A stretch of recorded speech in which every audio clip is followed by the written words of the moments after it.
The first time I traveled for a meeting for over 7 hours, I thought the meeting was for the next day. So I would travel and rest. When I came, they said, thank God, the meeting is this night. In fact, we are late. We are late. I just drove for over 6-7 hours. It was in Kaba at the NYSC camp.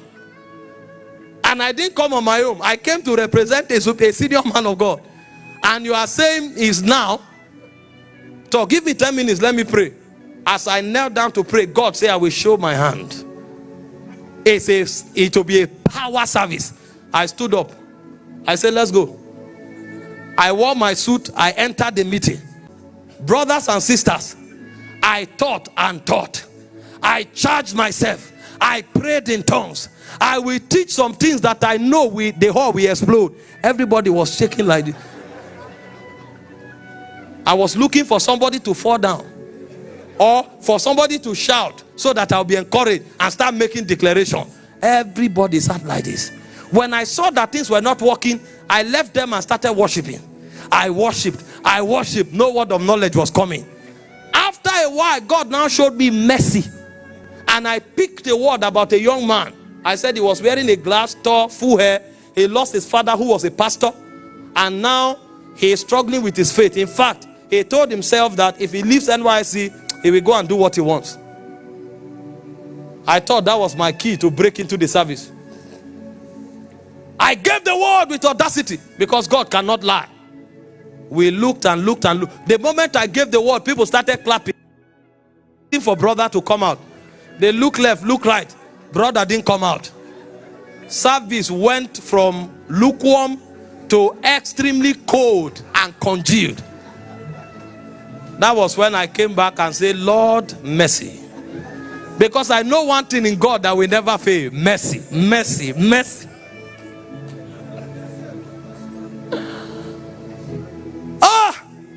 Do you know the worst part? God eventually broke out in the meeting. Many things happened. After the meeting, somebody walked up to me and said, Pastor, I'm that brother that you spoke about. I looked at him and said, get out of this place. Get out of this place. Don't come close. You don't know that my life was hanging on that word of knowledge. You sat where you he started begging. I said, get out from this place. What do you want me to do for you? The anointing was on me when I was preaching. The anointing has lifted.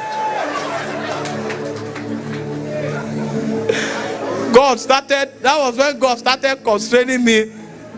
And I called him and prayed for him. But what's the point? I was looking for a natural sign, and God wanted to teach me a lesson.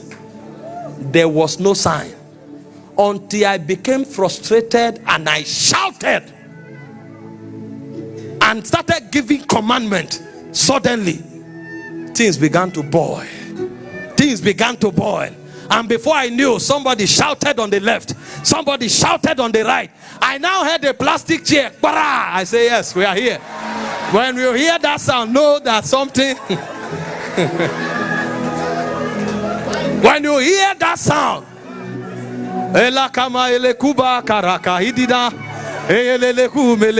you enter your warrior mode.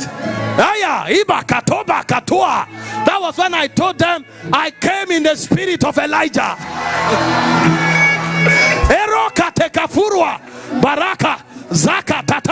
God told me he will show his hand. I came alive. But you see, God was teaching me, look for the sign of the spirit, not the facts. The facts will lie.